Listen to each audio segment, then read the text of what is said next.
Hello and welcome to this regulatory domain session as part of the buildingSMART International Standards Summit, Lillestrøm 2023. Thank you for joining. My name is Sheila Karailam and I will be your moderator today.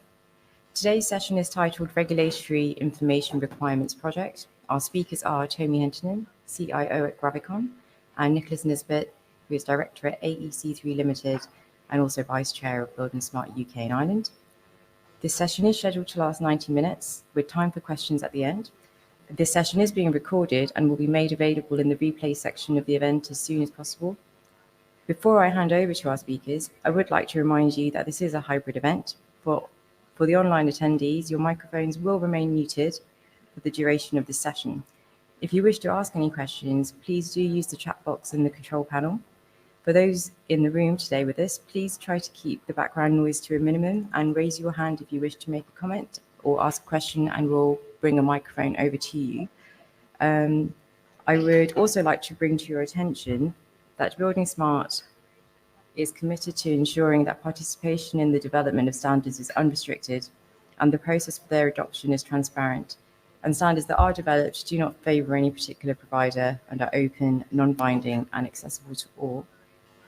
Please take note of our anti-code of conduct, which should be coming up on the screen in a moment. There it is.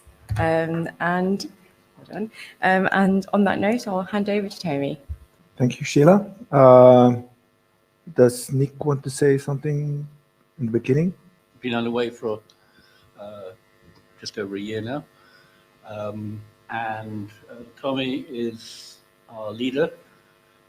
I am supporting Tomi, and I'm here to continue to do that. So Tomi is going to lead the workshop, and I hope you'll contribute, get involved, comment, and help us get the best possible result out of this project. Okay, over to you, Tomi. Okay, I'm first doing a quick update because I see many new faces here. So I will take a really brief update where we are today with the project, or kind of where we come from. So I'm actually using the same presentation that I had I did in Rome. The main idea today is to actually we are kind of trying to finalize the project by the end of this year. I think that we are kind of the objectives that we had for this project. We have more or less achieved those, and there is still a lot of work to do. But I think that it's maybe a next project that we need to engage then and to take this to the next level. Okay, so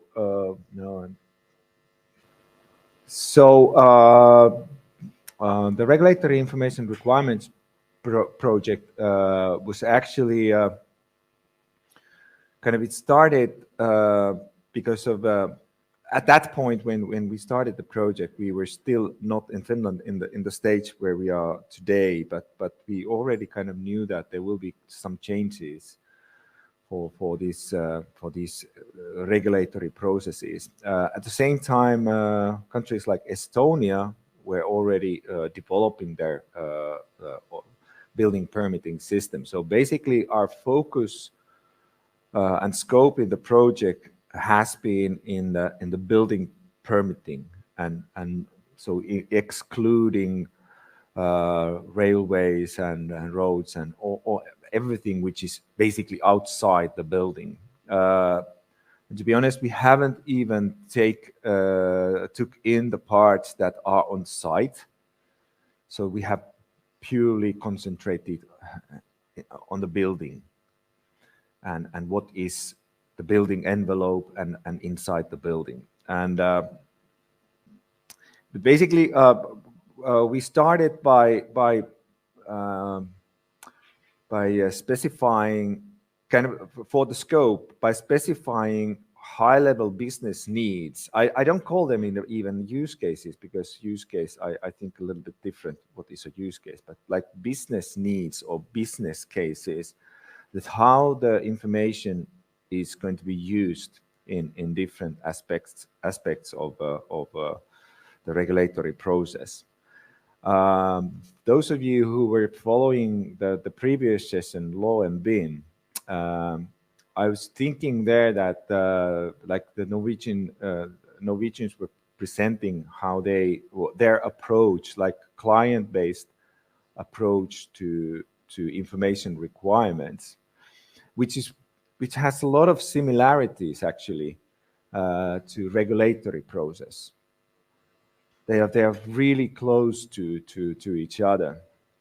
Now the difference is that in client-based project environment, you have, if I take, for example, the government or building owners, Senat Properties in Finland, they annually they have about 400 projects.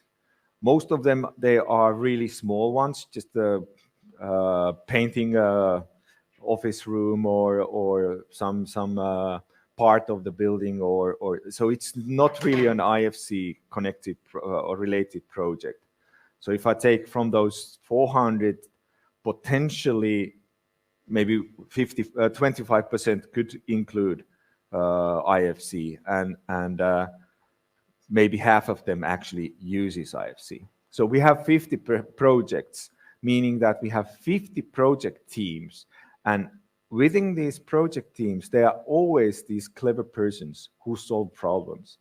The information is not correct, or it's not according to the client's specifications, so they fix it.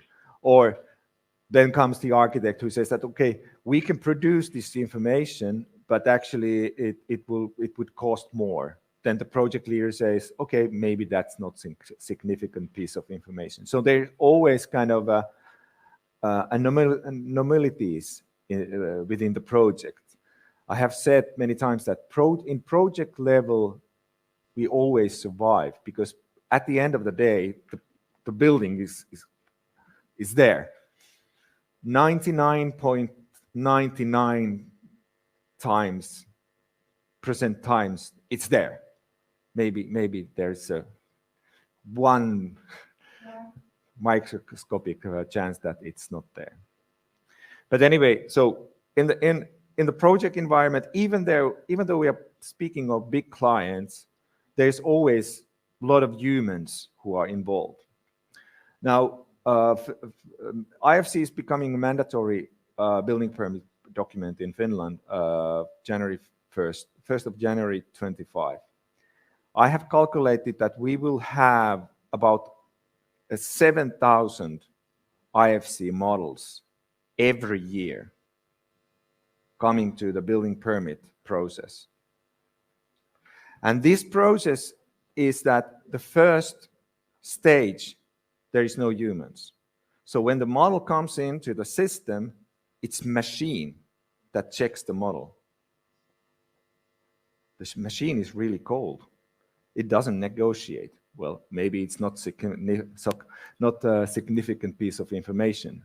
It will just rule out. It will say that, okay, there's something is missing or something is wrong. So in order to achieve that, we need really kind of reliable data, and it really needs to be harmonized so that kind of the machine can understand that. Of course, the information is probably not as it's a subset of all the information needed by the project. So in project level, you will probably need more, or in the maintenance, you will need more information. But still, it's going to be quite a big piece of information. And especially now when we are moving in Europe, we will have more strict legislation for energy and carbon footprint calculations and LCA and stuff like that. It will require even more information in the models. And that has to be correct. So that's why this is kind of where we aim with the regulatory information requirements project. So the ambition level is quite high. We need to harmonize the data in a way that it's machine readable. So it's not only the location of the data where you put it in the IFC model, but actually we should also harmonize the content of the data. Well, in the regulatory information requirement projects, we are just kind of focused in the location of the data. The content, the fire code or the sound insulation or whatever, that's typically a national. Well, there could be like European rules, but typically they are local ones. So that's in the local level, the content. Okay, in this slide I have here, I have separated the information into two different categories. So basically, where and how the information is stored. This is the kind of the technical part. And then we have how is the information used and what information is needed. We have, for example, for how information is used and what information is needed, in the previous presentation, again, word purpose was said many times, that we need to have a purpose, or we need to understand the purpose. Purpose can be described by use cases. The use case works two ways. It explains to the information provider what information needs to be delivered in which form. But it also explains to the information receiver that what information there is in the model.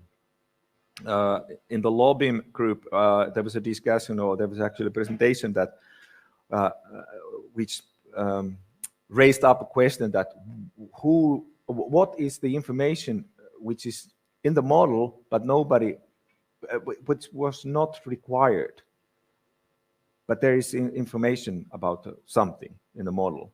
Who is responsible for that information? And that's a good question, because we know that all models contain information which is not relevant. And use case is one way to increase the understanding that what information is relevant. For example, this is not from the regulatory processes, but for example, we have just done a use case specification in Finland for door procurement. So it's quite complete. The specification, the IDM specification alone is 44 pages, describing all the attributes needed. And then there's a lot of annexes with spreadsheets and diagrams and whatever. So it's quite complete, but it only explains the doors. But now, when the architect delivers the model to the contractor and gives that, okay, here is the information about the doors. Of course, in the model, there's windows and slabs and walls and stuff like that. But because the use case is about doors, then only that part of the model should be used. And that tells to the contractor that this information, what we have in the model, is for the doors. And the information is put in the way that it's in the IDM. So use case and the purpose is, of course, important. But at the end of the day, we know that still, after several years, maybe you pick up a model and you don't have the use case available. So there is always an information in the models which is not meant to be there. And this is kind of an issue that we need to solve. We haven't solved it yet, but I think that that's kind of an issue that we have to solve. This also connected to that architects and engineers are using a lot of like pre-made symbols or pre-made like library objects. And when you pick up a nice lavatory or toilet seat or a shower, then that could be from one manufacturer. But at the end of the day, the contractor does not install that toilet seat. So what's the process? But that's another story, and with this project we are not going there. So two sets of kind of approaches. In the regulatory information requirement project, we have been focused in the where and how the information is stored. So format and location of the data structure, and then terms and definitions. And of course, we have standards for these. So for location, we have the IFC, BSDD, IDS, and maybe national standards. For data structure, we have the IFC. And then for terms and definitions, we have mainly IFC and ISO 6707.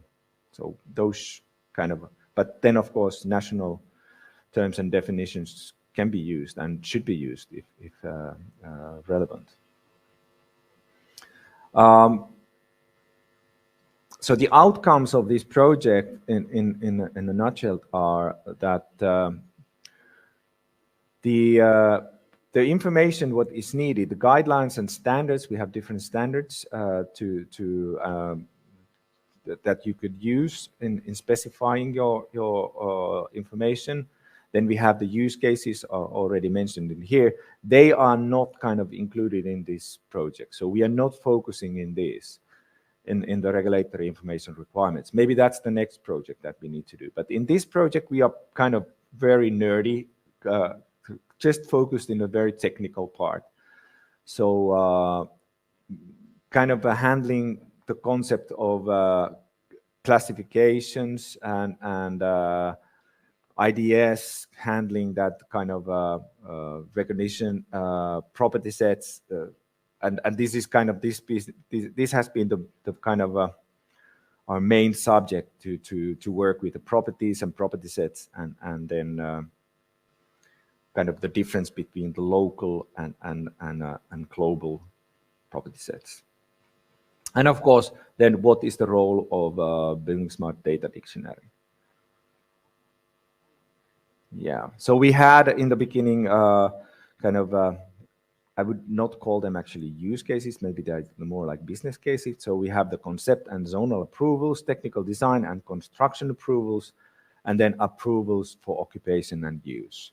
Those are kind of the stages. Maybe those who were here in the morning session, you have seen these diagrams showing the different stages of building permitting. So we have, this is globally quite common that we have these stages. Yeah, so we have studied, and this is now a little bit old because now we have also Singapore included here. So we have Estonia, which is already in the implementation phase of their system, building permitting system. In Finland, we are in a commenting round. So the first internal standard for allowed properties is now in the commenting out for comments, and we should finalize this within a month. But I know already that it's lacking a lot of things, and we need to move forward with this.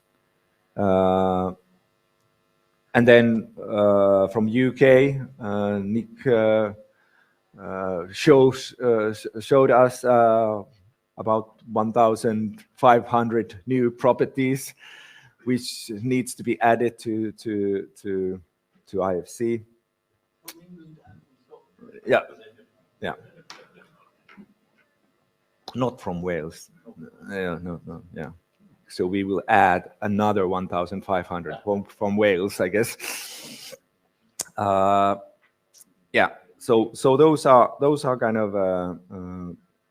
But we have now been actually working with the list Nick has provided us the project, and we are now down to 200-300. Yeah.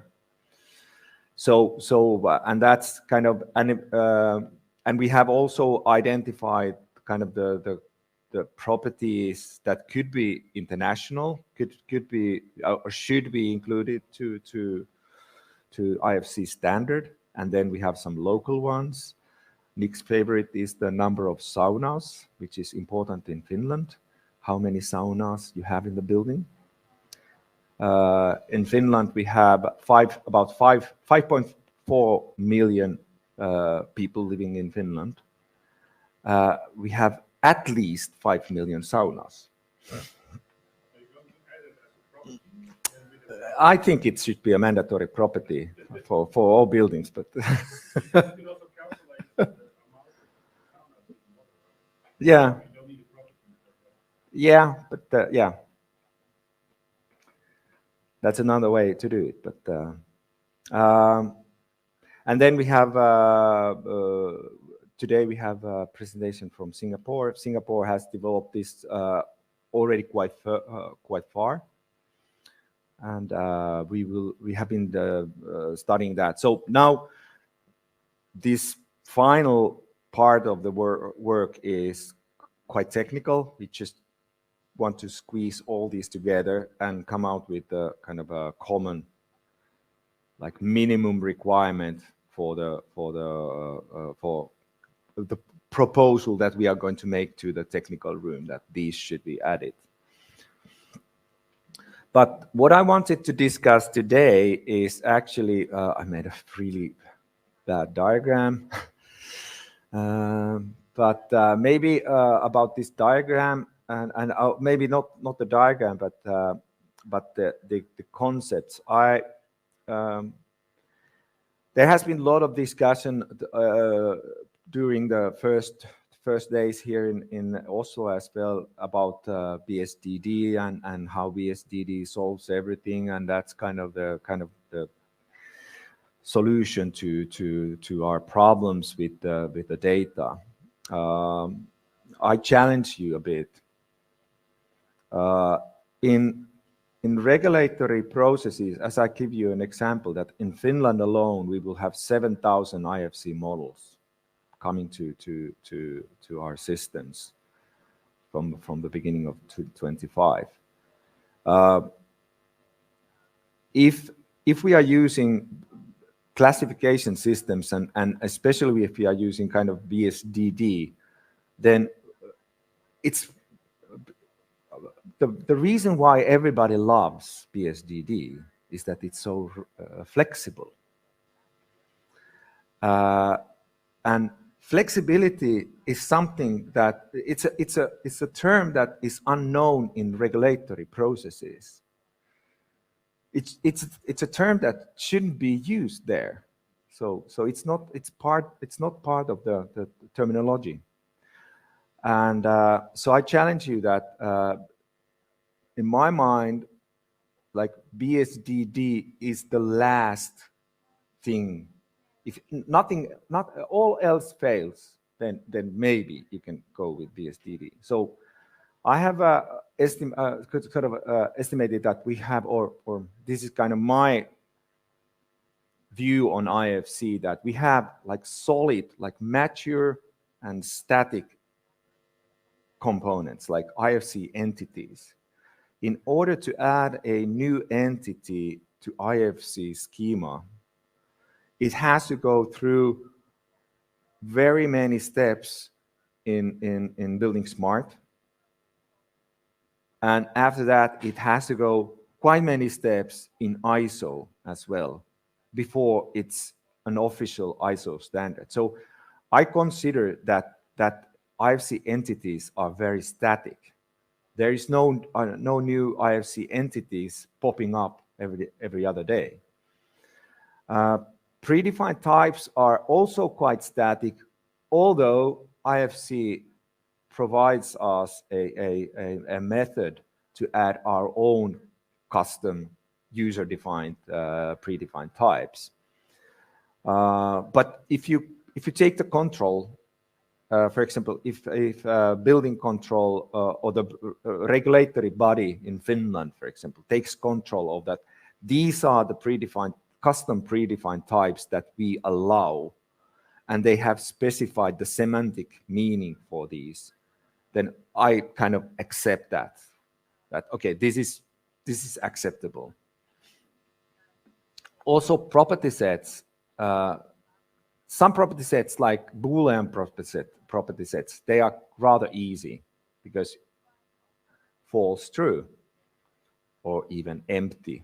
But still, it's kind of, there's not too many options. But then when it comes to, for example, fire codes, in Europe, we are using this REI or EI, and then minutes, how many minutes it means, EI 60, EI 90, and so on. But architects are very clever and very artistic, so they discover very many ways to write. So it's IE space 60 or IE dash 60 or whatever. So in order to get the data correct and the data content correct, we need to also kind of specify that just how it's written. And so it's properties, even though the standard properties are kind of solid, they are in a way, they have to go through many stages in the standardization process. And in a way, they are kind of static, but the content is the problem many times. So in my categories, they are below predefined types, because predefined type is an enumeration, and then property sets are just kind of the content is still a little bit unstable. But then we have the challenging parts, the custom properties, which is of course nice addition to IFC. Anybody can create their own property sets and properties, and this is, to be honest, this is quite typical way the organizations have solved this. So in the organization level, I think it's the most common way to add information to IFC. And also I've seen this in the governmental level. That in Singapore you have this IFC SG specification, which is kind of introducing a lot of SG-based P-sets and properties. And of course, that's kind of as long as the authority has the control on the specification, it works. But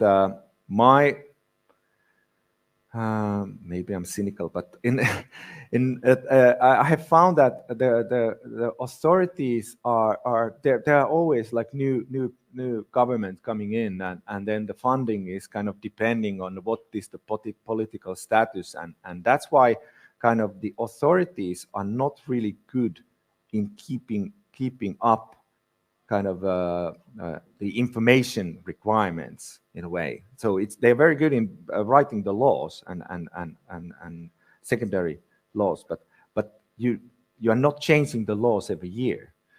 But when it comes to data requirements such as property sets and properties, I think that that could be kind of an issue. Oh, you are not.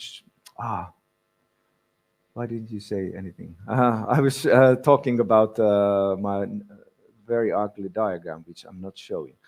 Okay.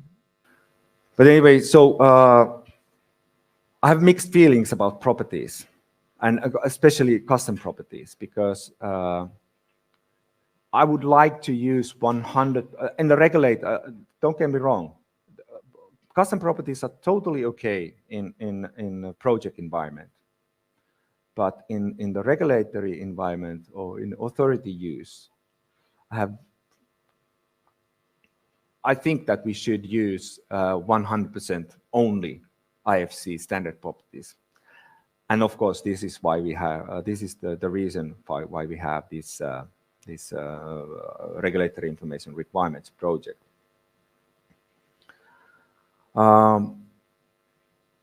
Then we have classifications and materials. I know that those are used also widely.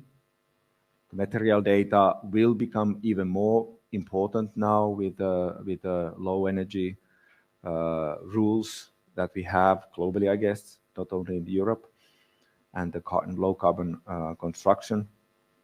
So connecting the material data or the material information in the models to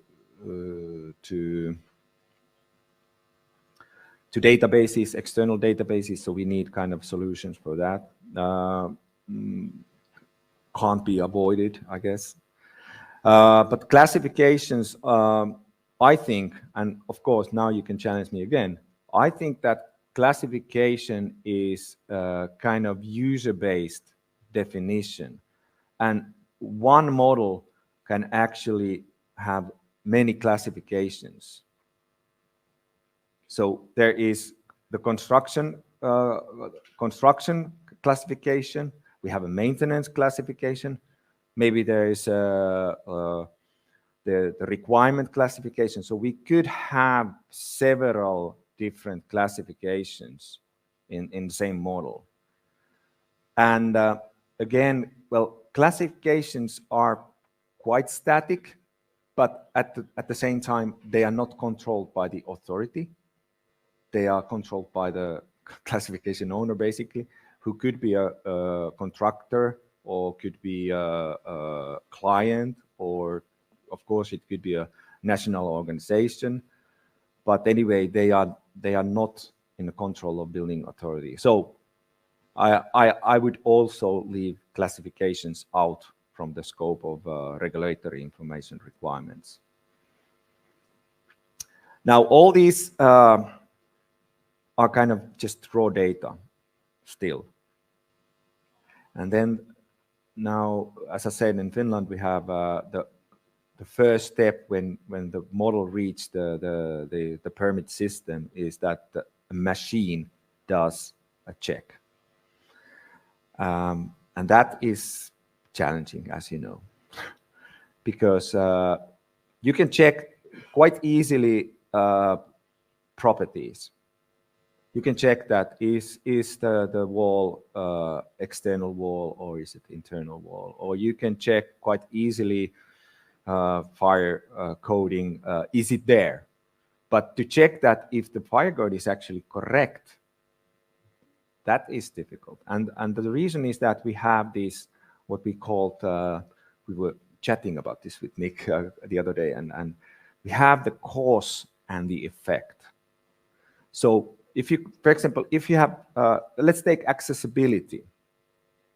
In many countries, we have accessibility for doors, that doors should be wide enough for wheelchairs.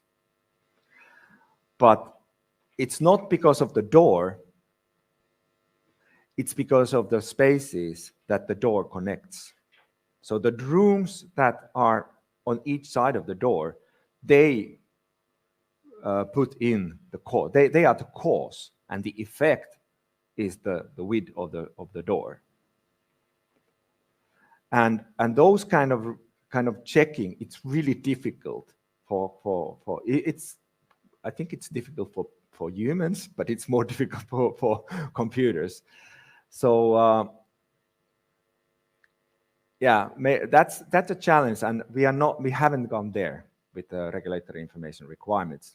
Probably we should go there someday, but but that would also mean that the legislation should be more machine readable, because nowadays the machine readable, nowadays the legislation is not machine readable.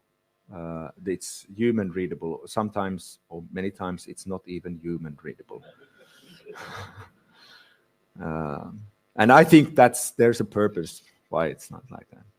So we have these relationships between different entities, and that is a problem with which we haven't been even trying to solve with the regulatory information requirements project. Now,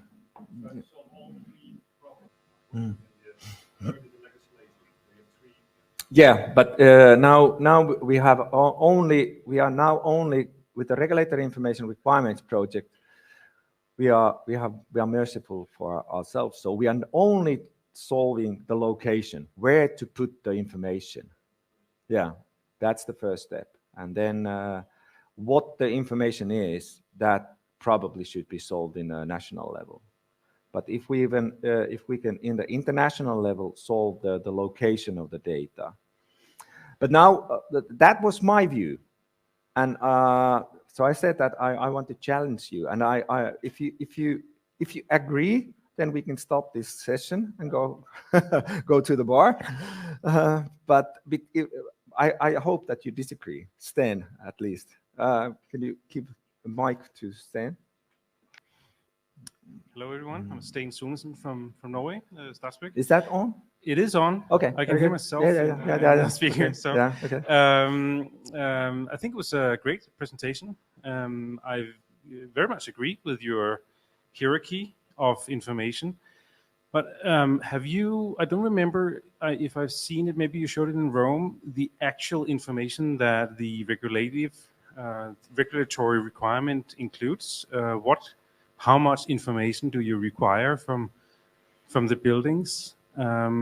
Because we did, I've been involved with the Norwegian building authorities when they did their at least in the initial stage, when they made their requirements, as Øyvind told about earlier today. And there were a lot of information that you could require because, well, you can.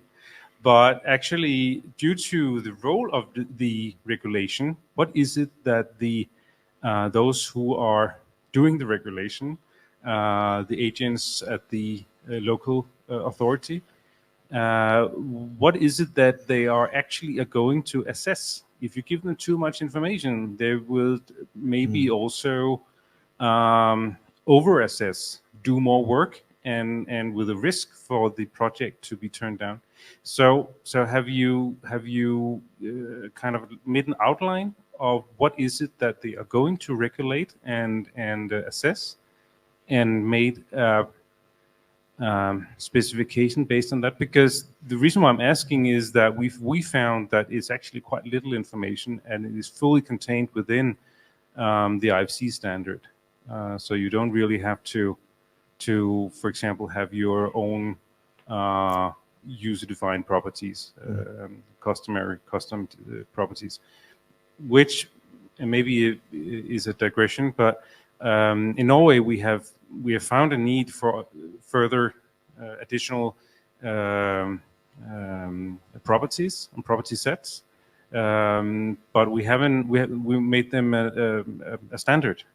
Standards Norway standard. Yeah, local standard. Both a way to do it, so there is it's regulated how you're doing it, and also so we have a list of these, and it can be added upon once a year then.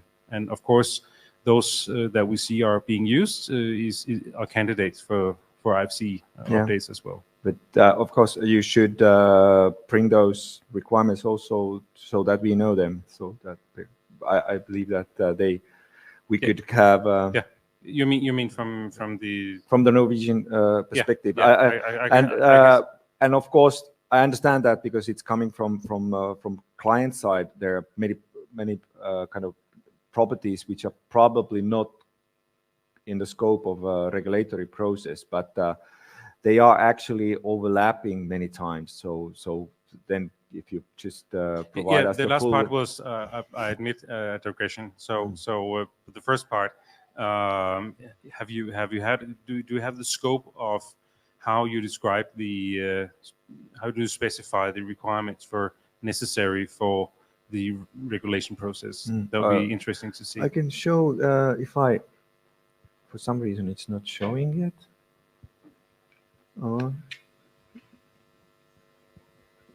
I think. Can you show me the roller coaster problem. My screen? When we started, we thought we were only documenting the things that are actually regulated. And then we realized that regulations depend on their applicability. And so we needed to think about what attributes, what information affect, because, I mean, example, in the UK, there is a legislation requirement about the strength of the spring on doors. It only applies to the entrance door of public buildings. And we don't want to have people recording the strength of the spring on every door including the wardrobe, doors, and so on. So we need to think about making sure the applicability tests are in there. So that increased the number of properties we needed to think about. And then, luckily, we could start pushing down again. We could say that actually some of the properties that are asked for, like the number of saunas, might be calculated by looking at how many sauna spaces there are. We might be able to use the geometry to answer some of the properties. We might be able to look at some of the relationships to answer some of the properties. So we're able to start crossing some off again, saying these are not additional information requirements. They will be in the model anyway. Then we found that there are some regulations that refer to other clauses or exemptions or compliance to local standards and so on. And we said, well, we can take all of those and make a single property set for those kind of claims, which could be used anywhere. Then we thought about saunas again and said that's a local problem.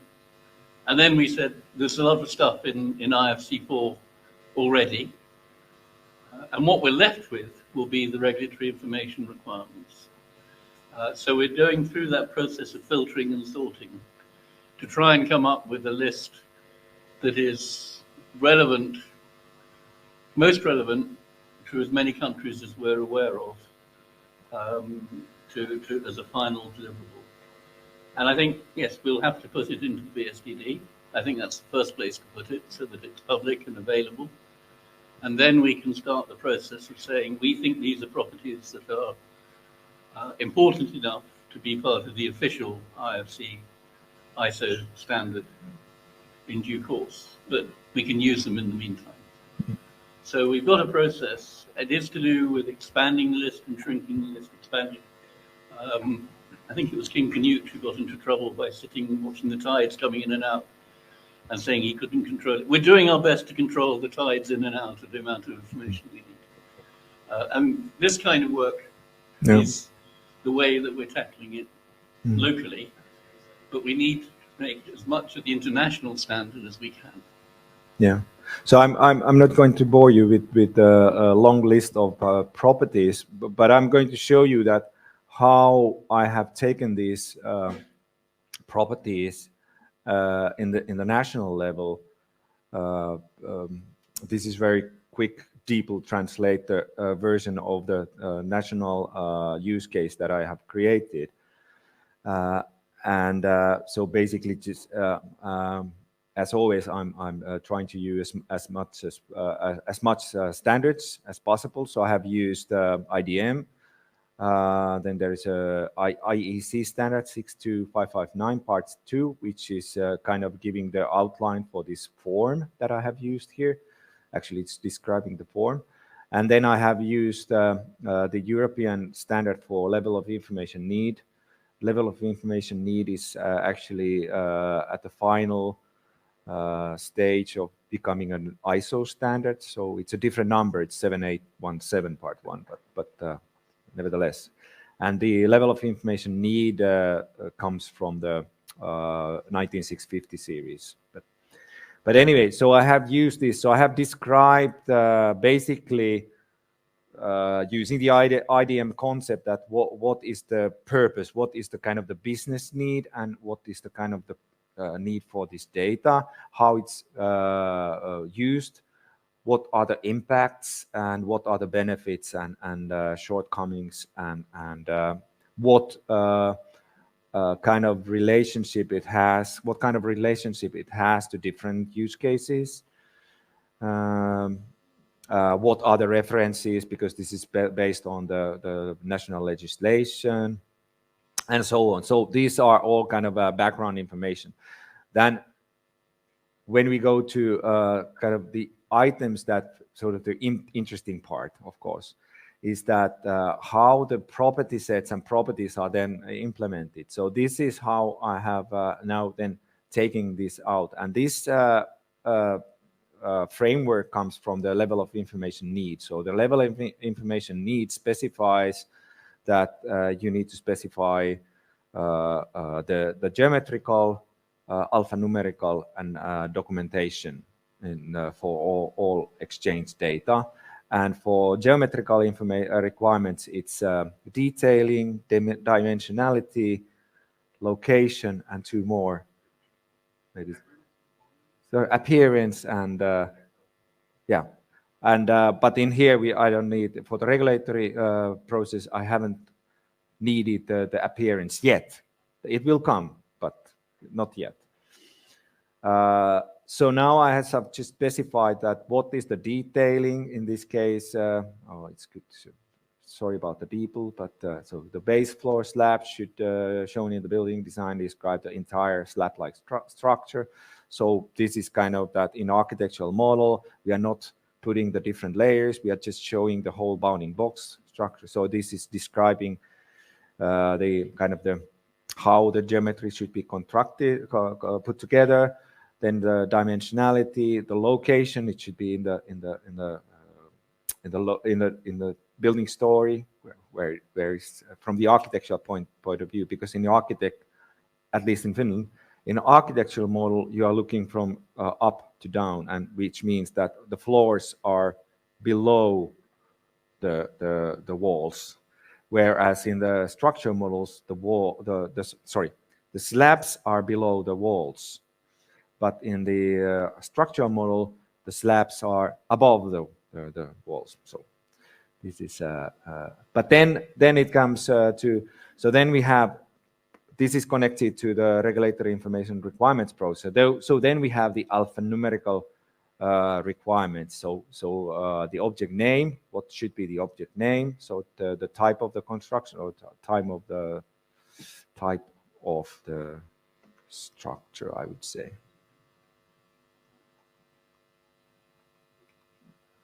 Predefined type, what are the allowed values? So I'm kind of ruling out, I'm not allowing all the values here. And then the mandatory IFC properties and which property sets they are. So these should be specified, and the again, the allowed values. So the principle is that I have the list from the Regulatory Information Requirements project. I have a long list of IFC properties and property sets and properties. Also some predefined types. And then, but that is just, it doesn't still say anything that how you use that. And I think that that's where that's the scope what we have in the Regulatory Information Requirements. But then in the national level, you take your Building Act, or you take your like building regulations, and then you need to kind of start digging through that. Okay, this is how you should actually have these properties, and I think that that's a national level work. Questions, Nick?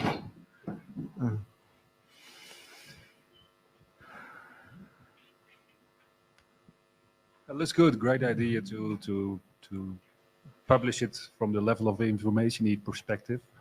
But I see this this example, the properties and property sets. But how do you deal with the attributes that we use in ideas, for example, like type or object type or name or material? They are here already. So the IFC object name and predefined type, they are here already, Okay. if needed. Yeah, but for this part, because like we are building smart here, and we can, for the alphanumeric requirements, we can use IDS, for example. Or how do you manage this? Well, IDS, at least, maybe you're correct, maybe I'm wrong, but IDS not. Of course, we can turn this into IDS form if that's what you mean. Yes, of course, that's what we can do. But yeah. Because now But IDS is not an ISO standard, or it's not a CEN standard. So because this is important thing, that when we are talking about, especially, well, at least in Finland, when we are talking about regulatory processes and regulatory requirements in national level, I can't refer to buildingSMART standards. That was a really essential thing why Finland, the National Archives in Finland accepted IFC as a official archiving format because it's an official ISO standard. So in order to use IDS in this, we need to have the ISO version of IDS, I guess. At the level of information is not yet ISO standard too, Yeah. but it's No, coming, but probably, it's coming, so it's yeah. almost there. But it's the same standard. It's good because EN standards are good enough in Finland. Even they are better because they are kind of obligatory for us. So we need to follow the SEN standards. ISO standards are in Finland. They are just nice to know, but SEN standards, they are kind of, that's the solid rock. But one extra thing, I totally agree with your explanation about from what level should we start. We start with entities, then with predefined types, and then there should be some. So I've been through the same process in the Netherlands with some municipalities too, but then we also decided we need the legislation, like you said, the rules should be adjusted in the Netherlands so that it's being machine readable. But our rules are plot on the map of our country. If we push a push pin somewhere, we can read the rules on that location. Now, how do you deal with the georeference in this? Because we can automate the process of the rules based on the georeference. The location of the model, the georeferencing, that's becoming my biggest nightmare. It sounds so simple that what is the location of the model, but it's not. Yeah. I'm not going there at the moment. It's yeah. Stan, please. Yeah, but, just a small question. I was curious. I love the list you had. Could you bring it up again? Your okay, Sheila again. level of information needs ordered lists. Nice to see proper work. But I wonder about acoustical information, because that would be building code in a way, not regulatory information for the concept permit and design permit and building permit.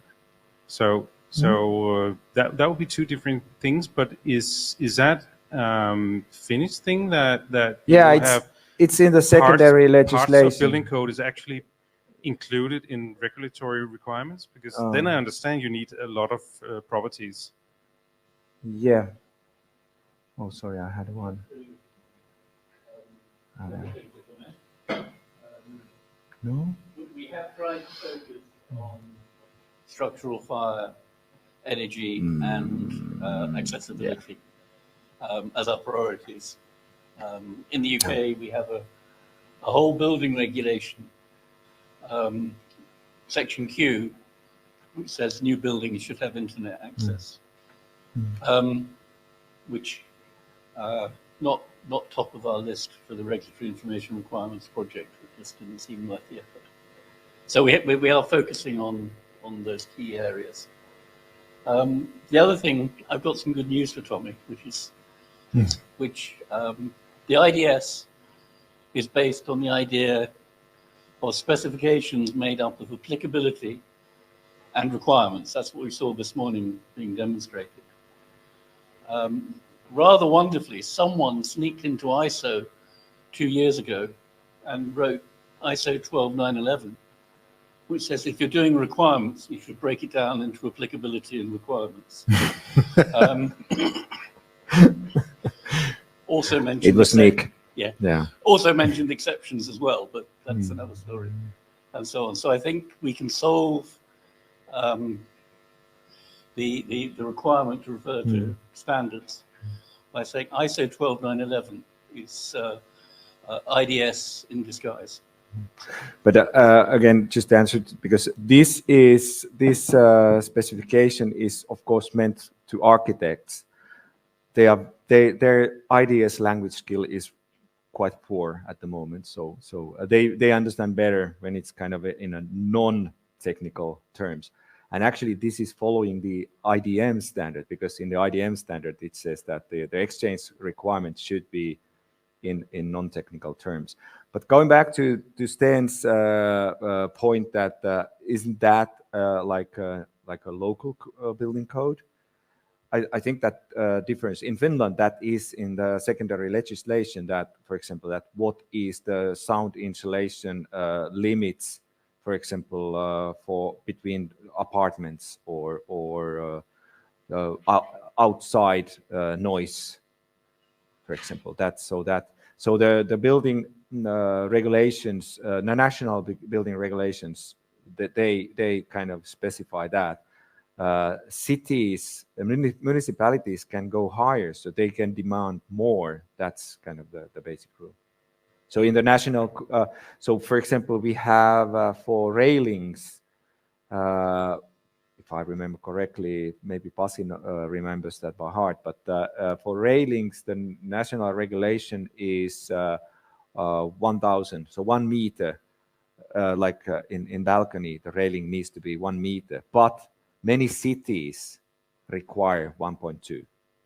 So so local building code could be kind of requiring more than the minimum requirement. But many of these things, but again, that is national thing, and that's why we are not going there in the regulatory information requirements project. We are just providing that kind of the tools in a way, so that then the national bodies can use them.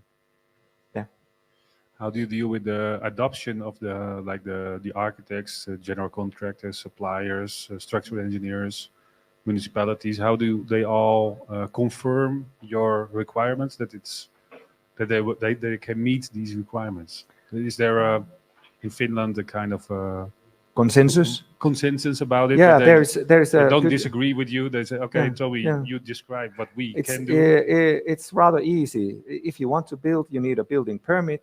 If you want a building permit, you have to follow these requirements. But do they confirm that these requirements? They don't need to confirm. No, because this is it's coming from the government. It's top down. It's top down. Okay, yes. no, that was the question. Simple as that. I know there will be a lot of arguments, but this is the official version. We have the different approach. We made a look at how every company can make. Yeah, but this is maybe I was trying for many years. I was trying that approach that convinced the industry that this is the way we should do. This is I was. For those who don't know, I was the chair of buildingSMART Finland for 11 years. And we tried to do this kind of convince the industry that, okay, adopt the standards and adopt these good methods. And they never did. So I changed I turned my jacket and now then I start to lobby the government. And after 10 years, the law is being activated, and now it's kind of top down. So it's rather simple thing that if you want to have a building permit, you follow these instructions. Simple as that. With some extra guidance, maybe some manuals. Of course, we need to provide guidance, and there will be a lot of confusion in the first years. To be honest, in Finland we have kind of the initial situation is rather good because people are used to use IFC in their projects, so we don't have to tell them what is IFC. Well, actually, we do. Most of people, it's very routine type of thing that the people use IFC, but there are maybe less than 5 people in Finland who really understand what IFC is. 2 is sitting here, but it's very limited number of people who actually understand the kind of all the kind of aspects of IFC. So Yeah, and I don't think that we need to go there too far, actually. I don't think it's part of the architect's profession to be the technical IFC specialist. We need to provide them first of the rules, which are clear and strict, and then guidance, which helps them to go through with the rules. And then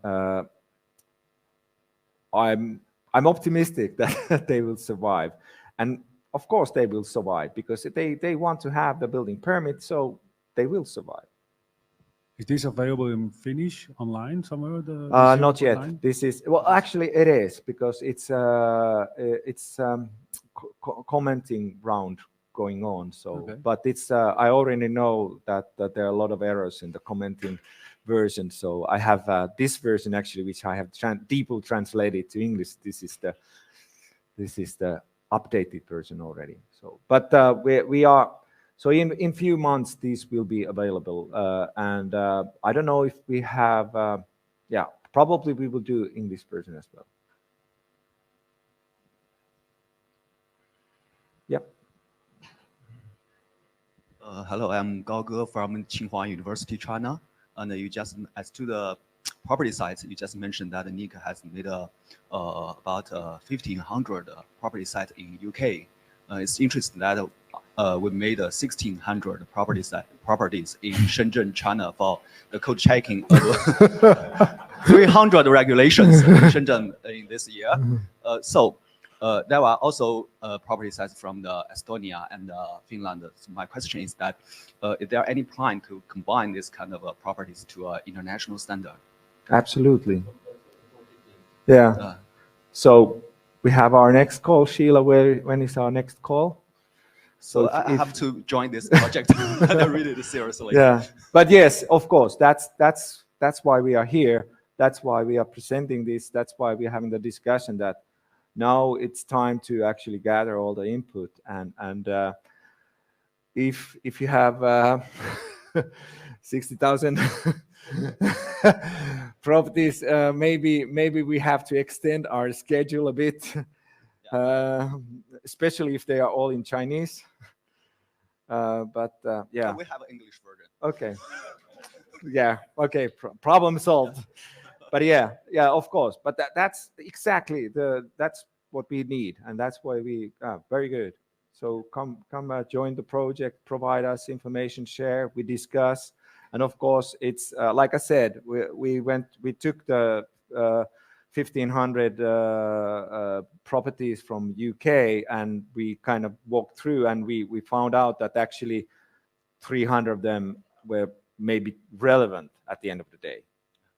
So that's kind of work that we need to do some cleaning, but yeah, as I said, I would like to have. I'm not happy with custom properties, to be honest. I would like to have IFC properties only.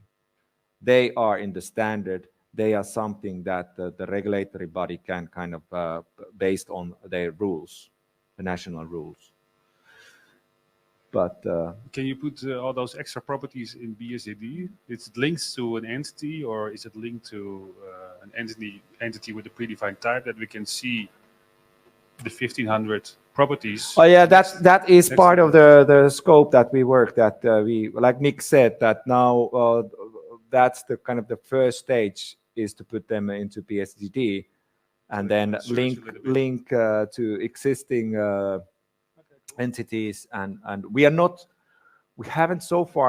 found any additional IFC entities. So we just predefined types and properties. That's all what we have found. One problem is the current properties in IFC, because there are overlaps. So you find the same property in different locations, and that is something also a bit annoying. So there could be like a object tag in the construction occurrence and installation occurrence, and they could mean the different tag. They could be a different tag, but if you look the semantic specification or definition of that identification tag, it's not clear enough that what they actually mean. And so that is, but I think that that's not our job to do in here. So that may be a technical room task or building room task. But I have found that that's sometimes really confusing, that should I use this one or this one, which is correct.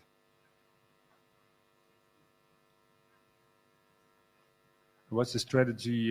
We have the extra properties, but if you just ignore them for a certain period and you just focus on the international standard properties that's already available, we can also agree first on the international properties.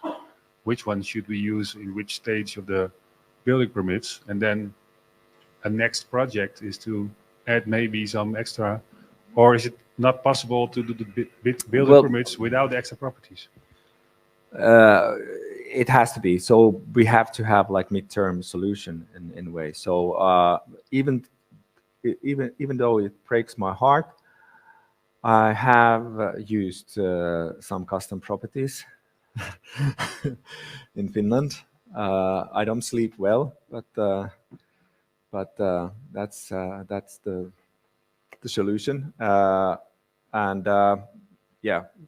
but I would like to have them. And then, of course, again, at least the kind of one salvation is that now in the beginning, when we started this project in Finland, like 18 months ago, there was like a governmental project, and then we have a project which is run by 23 big cities. And which is really good because we have the governmental approach, and then we have the municipalities who are actually giving the building permits and running the building permits, kind of the processes. So it's not just kind of the government saying to the municipalities that this is how you should do it, but it's actually the municipalities are kind of they're playing the same game and they are kind of cooperating with this.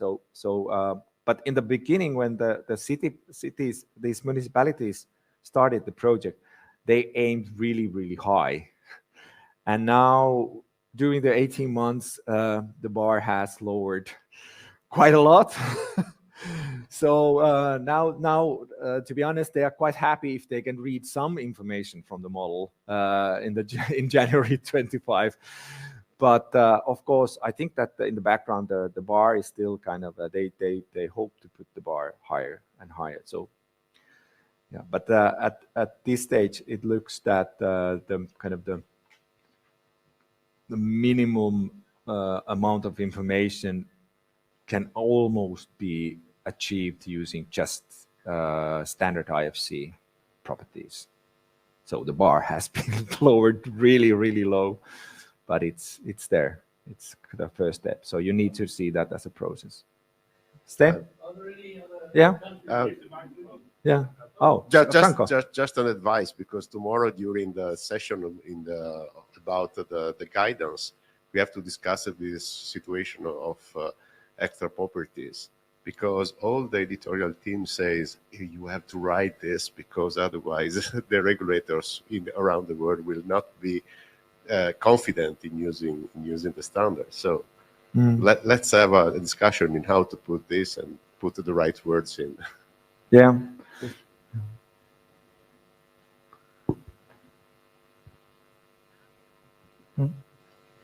Okay, I'm sorry. To what extent have you discussed with the local vendors of authoring tools to facilitate correct information? So it's not up to every designer to make it right with some obstacles we know there are in some authoring tools. Because it's funny as it may sound, we don't have any local authoring tools anymore, because Solibri is, well, it's not an authoring tool, but we have MagicAD, which is not local anymore. It's a global company, but they have been doing something for the HVAC part. But other than that, we have a Tekla, which used to be, it's a Finnish company, but nowadays it's no longer a Finnish company. So it's But a global. I didn't. I said vendors. So it can. Oh, you mean still, yeah? Yeah, because I mean, many authoring tools have local vendors. Yeah, Who okay. have some add-ons. Yeah. You mean yeah? And Well, those add-ons. they are not really active in Finland, to be honest. See, I mean, preparing the stuff. So what we have done, the municipality project provided they ordered from different companies models, like sample models, where we tested these rules. So they have, and this is actually a very good question, because, and very good point, that when we did this kind of the modeling, and we actually generated the testing models, that showed us many many things that we needed to fix, or we found out that okay, there was missing something. That, for example, you have in the roof, in the roof you have some ventilation machines which are covered with some plates or something like. Okay, we don't have any property, or we don't have any predefined type for those. Somehow we need to cover that as well. So we needed to actually have these kind of example models and test the ideas and test the definitions and specifications with actual models. And we've been doing in Finland. Now we have done the sample model with Tekla, with MagicCAD, with a local product called CADS. So there's a local product which is for building services. Then with Revit, with ArchiCAD, and is that all? Maybe that's all. But several different software packages. Because we tried that in Stadsbygg with our BIM requirements that we has the umbrella expression we call Simba, and we tried all the local vendors of authoring tools to actually facilitate for correct export and to get it right. And there was some interest, but not all of them. They wanted to do it because it's only Stadsbygg. It's not a national requirement, but this is a national requirement. So it should actually be quite a solid investment, because everybody would use it. Yeah. Yes. Okay. Okay. Sergio Muñoz from buildingSMART Spain. So just one question.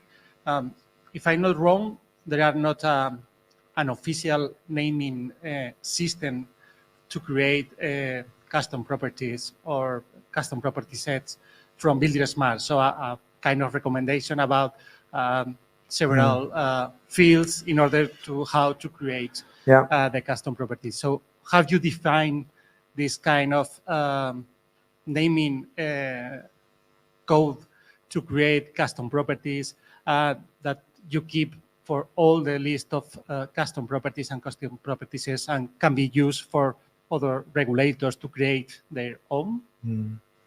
Very badly, to be honest.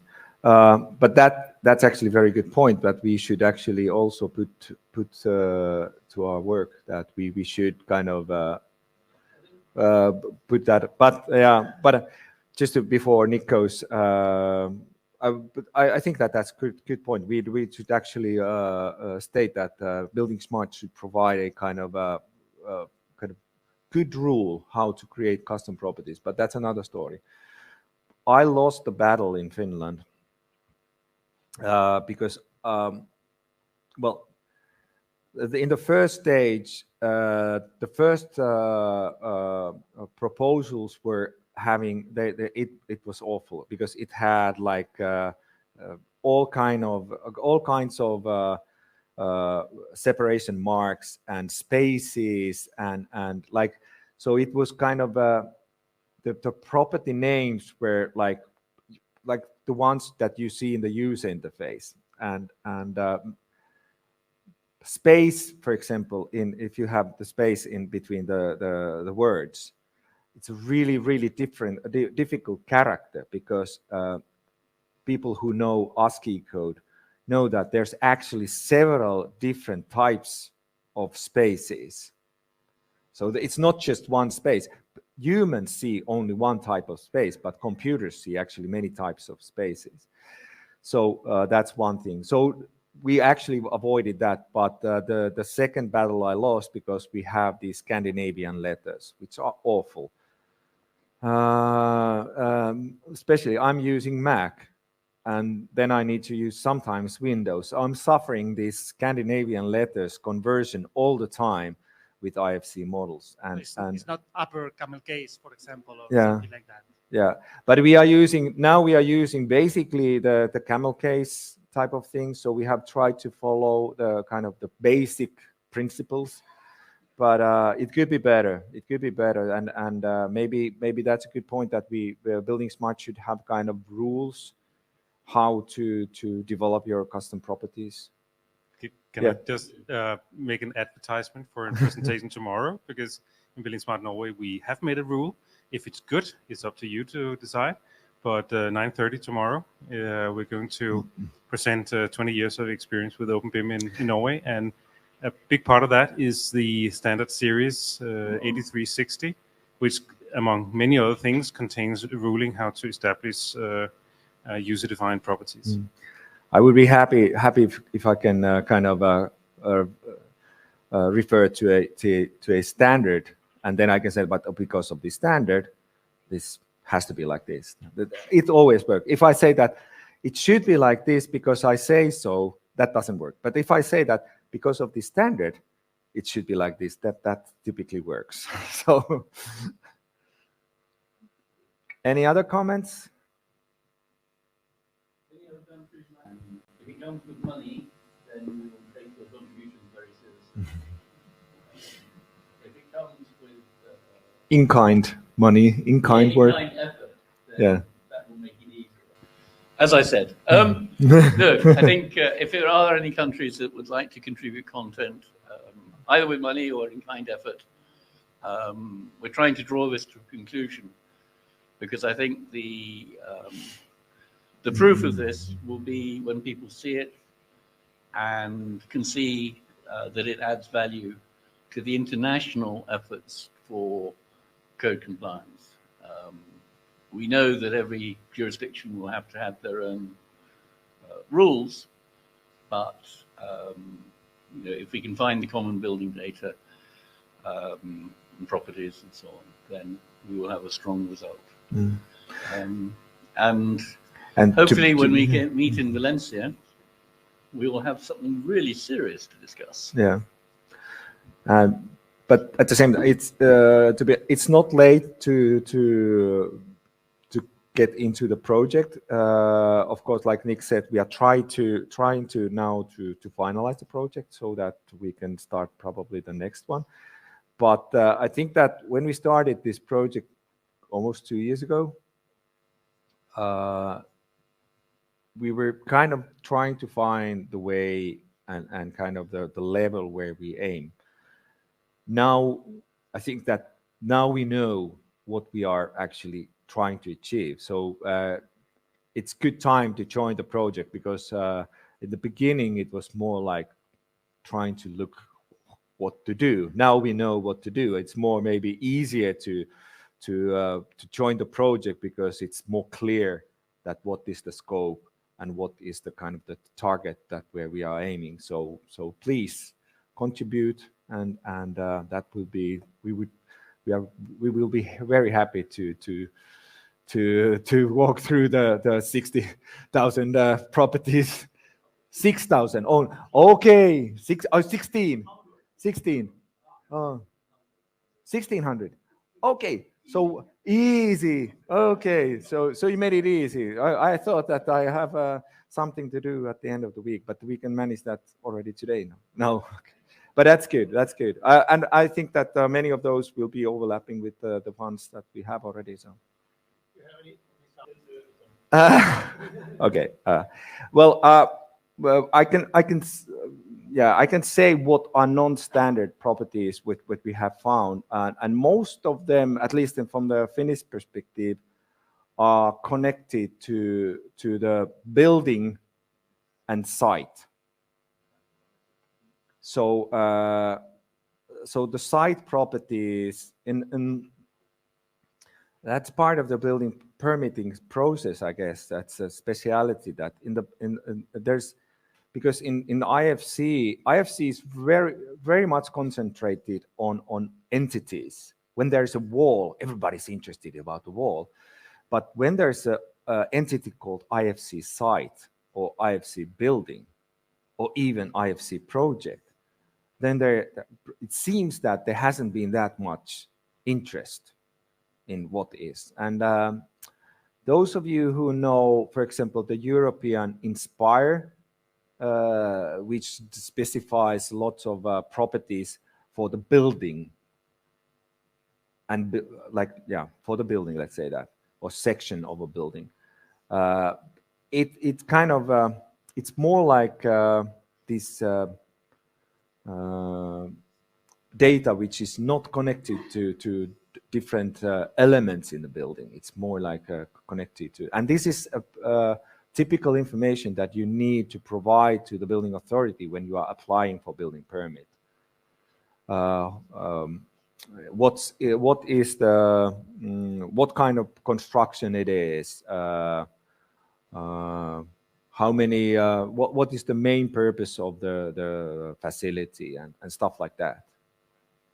So those are kind of the biggest, at least in the Finnish requirements. And then, yeah, we have the MEP. Maybe should we go there? No, we should not go there. The MEP has been a issue in Finland. So we have a national solution, totally national solution for that, to be honest.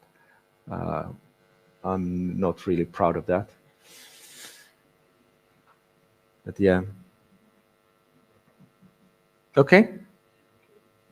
Thank you all for joining. It's been a pleasure to have all you here, because when I've been with the regulatory room for many years, and every time now it's more and more people joining in. So it really becomes, it's nice atmosphere. So thank you all, and see you in Valencia, or actually see you tomorrow, because we have or at the dinner. Yes, please join the dinner. Okay, thank you.